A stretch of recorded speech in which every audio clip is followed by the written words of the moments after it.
What up, fam? This is an open letter. She one and only guy, Vaughn Peach Vaughn. You know.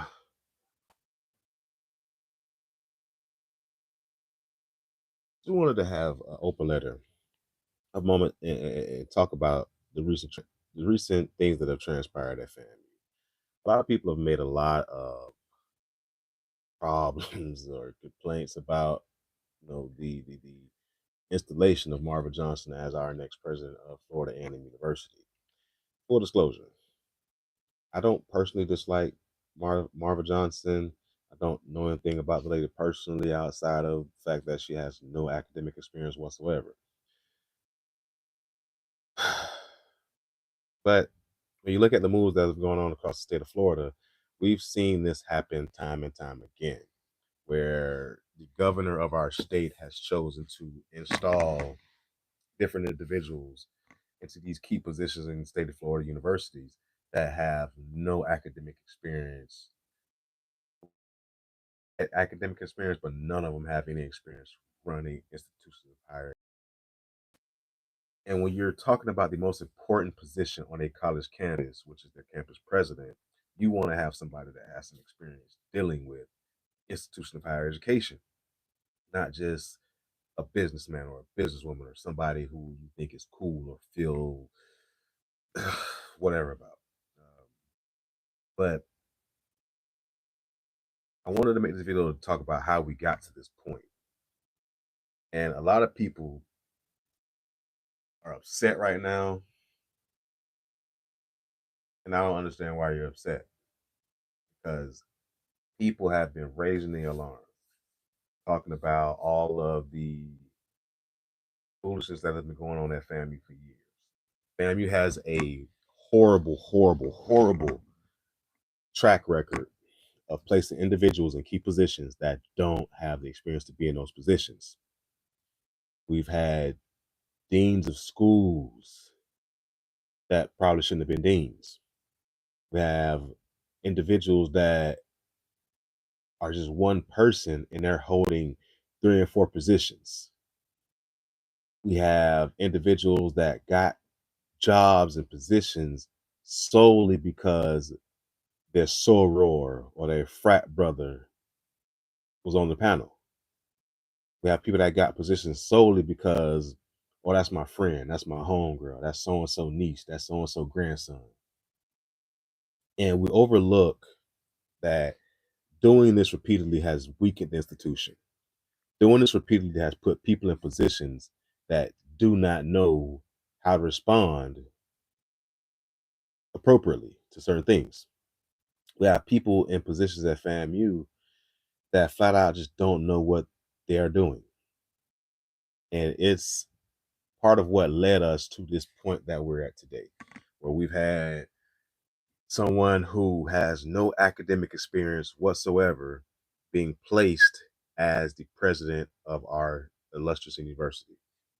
And I say placed, I do mean that, because although they went through a search firm, if you follow the way it played out, we had a search firm come in. We had a search firm come in.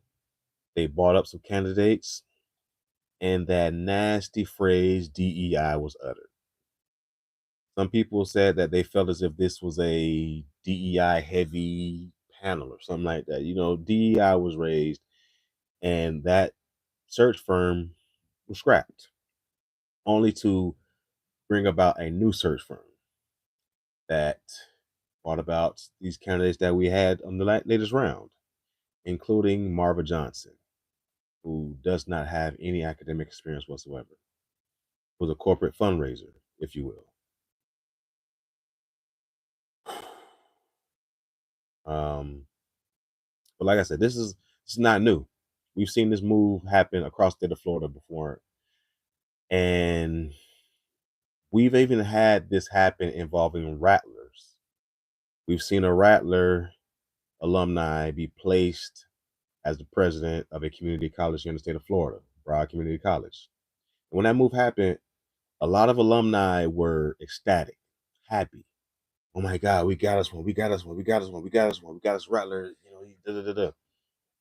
And congratulations are in order. But when you look at the situation, you see that it's eerily similar to the situation with Marva Johnson, where a person that does not have any experience running an institution of higher education was placed in the position to run an institution of higher education based off their connections. And FAMU applauded that. When I pointed it out, I was called a hater. I was called all type of things. But fast forward to when it happens to our university, now everybody's upset. And a bunch of people now understand what I was saying back then. Like, hey, don't have anything personally against dude, but this is some BS. That speaks to what we are at with FAMU, where people will look past the BS because that's my homeboy, that's my homegirl, that's my soror, that's my frat brother. People will make excuses to be okay with BS. And that's the situation, excuse me, that's what created the situation for us to be in this position to get taken over. Because that don't make no mistake about it. That's what this is. This is a takeover. The highest of seven hills, FAMU is being taken over. And you can get upset about it if you like, or you could be mindful and say, hey, how do we navigate through this? How do we get through this? How do we manage this? Because my feelings is y'all can stop DMing me and sending me asking questions about this because this is my piece. This is my I finally made some content on it. All right, guys, so leave me alone. But my piece, my thought on this process, is I hope she can bring us some money.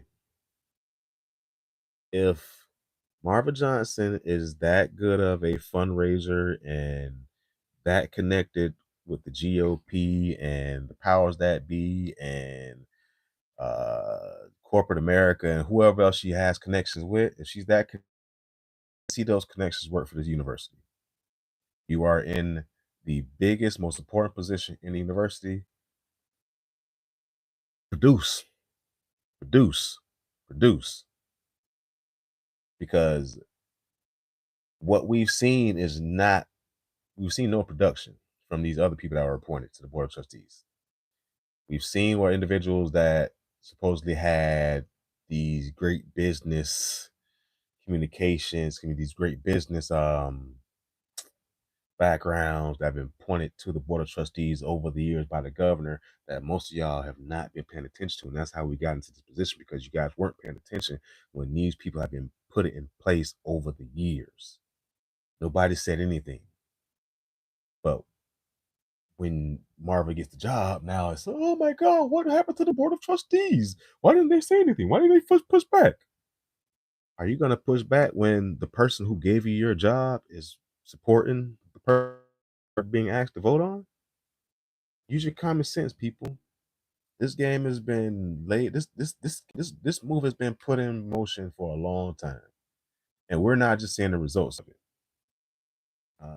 Black America only thinks of today. The dominant society thinks of 10 years from now. Moves that they're doing today will bear fruit 10 years from now, and that's what we've seen. That were planning to get Marva Johnson elected as president weren't planning it today. They were planning 5 years ago. They were planning the very first government. Excuse me. They were planning when the very first person was appointed to the board of trustees for FAMU by Governor Ron DeSantis. That's when this move started. This was not a today move. This was not a last week move. Um, I don't want to beat up on Marva Johnson because I don't know her. I will crack jokes. She does look like E.T., the cockeyed E.T. with a bad wig, but she can call me fat if she wants. Fucked up teeth or whatever she want to call me. You know what I'm saying? We crack jokes, but I'm not gonna talk bad about her professionally because I don't know her professionally. But what I do know of her is that she supposedly has a good history as a fundraiser, strong fundraiser. So let's see what that does for the university, because we need the money. Alumni, it's the time for y'all to stand up.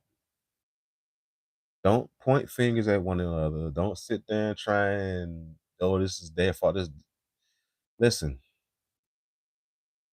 spending all our energy and time complaining and saying, complaining about Marvin Johnson getting this position isn't going to change anything. What we need to do is be strategic. We need to be thoughtful. We need to be mindful. I'm tired of Black America trying to be brash and boastful and, oh, you gonna feel me? They got to see me. This that. Forget all that. We got to be strategic. Got to be strategic. And a part of being strategic, and a part of being strategic is working with the other side, hearing the other side, what they got going on, paying attention to it, not just saying, "Oh, they ain't got nothing to do with it." Pay attention to what they're doing so we know how to move and act appropriately. Because that's how FAMU got jacked. This was a smooth jack move, y'all. Make no mistake about it. FAMU got jacked. This was a smooth one, very smooth one. But it was because people weren't paying attention, because people weren't being involved. It's because people were saying, "Oh, well, that ain't got nothing to do with me." And another thing that has happened is we've seen, you know what?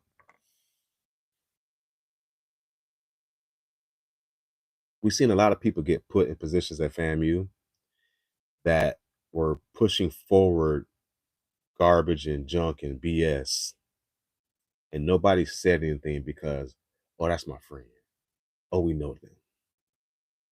And we gotta be honest with ourselves about how familiarity has been how familiarity has been weaponized, especially amongst Black people. We're seeing more than ever Black people be positioned to do garbage and BS and foolishness. And because they're familiar to you, or you know them, or they're just Black, oh, I'm not gonna say nothing, I'm not gonna say nothing, talk bad about a Black person. You sit there and you look past the BS and the garbage, and that person smiles in your face and keep putting up the BS and putting up the garbage and keep doing the foolishness. But they're not gonna stop because they understand that, hey, you're in a conflicted place. You don't want to bash a Black person or go to war with them because you know them, but you do know what they're doing is BS. And they're going to keep doing it. And we've seen that happen a lot of times around FAMU. Black people are sacrificing their souls and selling themselves to the other side for a seat at the table. And we've seen time and time again, when somebody that you like has a seat at the table, you'll sell your soul too. We saw that with our FAMU National Alumni Association. Certain people had seats at the table. Oh, we don't want to alienate, ourselves with the governor. We don't want to talk about anything. We don't want to talk about anything that they might get mad at. That stuff has got us in this position now because you've shown the propensity to shut up and take it. And so they're expecting you to shut up and take it now because you have been shutting up and taking it. When we had the students making an uproar and fussing about the land grant institution money, we had students filing lawsuits and trying to get us equitably funded. But the National Alumni Association said, "No, we don't want to upset the governor. This political climate is kind of testy, so we're just going to leave it alone. We don't want to say anything." It's things like this that are happening on the backside, and everybody's left just mad as a result of it.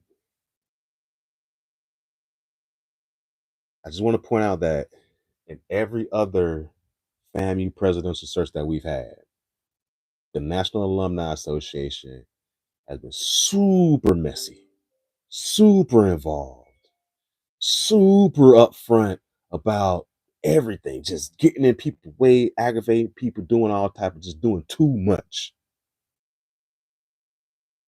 Where was that during Markham? Hmm. Seeing Will Packer and other people and students, voicing their concerns and getting, out front. But the National Alumni Association, they shut up like they did on other issues. So Don't be surprised about these actions when you're not paying attention to what's going on the backside. People love to say politics does not have anything to do with them. This proves wrong. This proves them wrong. People love to say that.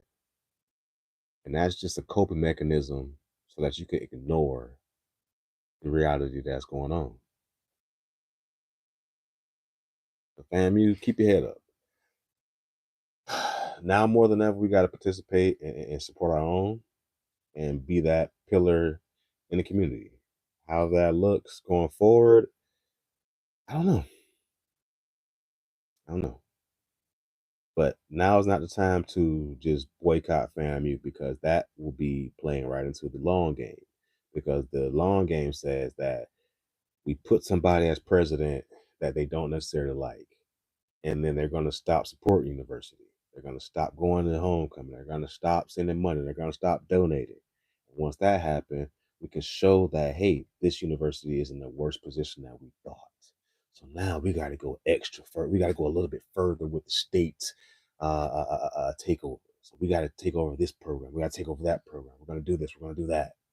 And they're going to try and make it seem like they're trying to help the university. And all the while, they're doing smooth jack move of taking over the biggest HBCU in the college, in maybe the nation. Let me tell you, the nation, specifically, especially Florida. It's the biggest HBCU in Florida, and they're plotting a smooth takeover. But we can't just take a step back and be like, "Well, I'm not going to do this. I'm not going. I'm not going to." We got to be right there on the forefront. Donate to the university, but earmark your donations right where you want your donated money to go to. Don't donate to the general fund. Donate specifically to programs and schools that you specifically want to help and improve. If you're adamant about if you're passionate about athletics, make your donation to athletics. If you're passionate about the School of Arts and Science, make your donation directly to the Schools of Arts and Science and say what it's for. Hey, this is the School of Arts and Science for scholarships. This is for the engineering department to buy lab rats. Be specific. Don't be vague in general. That's how we got into this position, being vague in general, just letting bygones be bygones and let whatever happen happen. And that's not it. Now is not the time to show your ass. Dang it, I cussed. Now is not the time to show your butt. And I went all that time and I ain't cussed, man. Hmm. Ugh. We got to be vigilant. We got to stay strong. We got to stay family forever. We got to stay supporting our own. Because the moment we stop supporting our own, they take it over and then they redefine what family means. As always, guys, like, comment, share, let me know if I'm tripping. Y'all can start DMing me, asking me questions about this FAMU stuff. I really don't like to touch on FAMU in the public because I do raise a lot of hell on the private scene. And I don't want to be that guy that's raising hell privately and publicly about my illustrious university.